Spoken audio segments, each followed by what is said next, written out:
Lucius Annaeus Seneca was one of the wealthiest men in ancient Rome, surrounded by marble villas and opulent feasts, and yet he spent his life penning letters about the dangers of comfort and excess.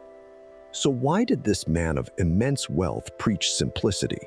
Today I want to show you the surprising power of embracing discomfort. Today I want to walk you through 3 powerful ideas from Seneca's life that reveal why embracing discomfort is essential for growth. Let's get into it.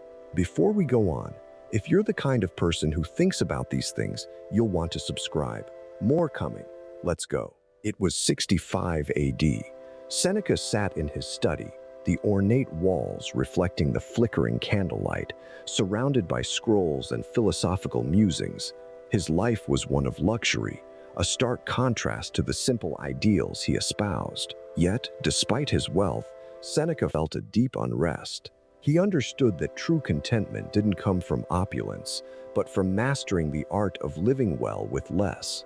This conviction led him to experiment with voluntary discomfort, a practice that might seem odd given his status. Seneca would often forgo lavish meals for simple, coarse bread and sleep on a hard floor instead of his plush bed.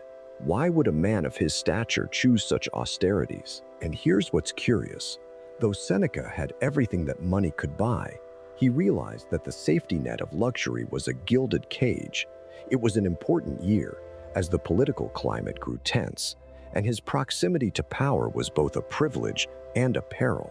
His wealth and influence were at risk, and with them the comforts they provided. This looming threat of loss brought about a profound crisis. Would he be able to maintain his equanimity if everything he had vanished overnight? In the quiet hours of the night, Seneca grappled with these questions. He knew that the fear of losing his possessions could become a shackle, binding him to a life of fear and anxiety. He wrote to his friend Lucilius about these thoughts, urging him to rehearse poverty and discomfort voluntarily. By doing so, Seneca argued, one could strip misfortune of its power. Imagine this, a man of immense means intentionally living as a pauper, not out of necessity, but out of choice. Sound familiar? In our modern world, we often equate success with the accumulation of things, cars, houses, gadgets. We surround ourselves with comforts and conveniences. Yet the more we have, the more we fear losing it all.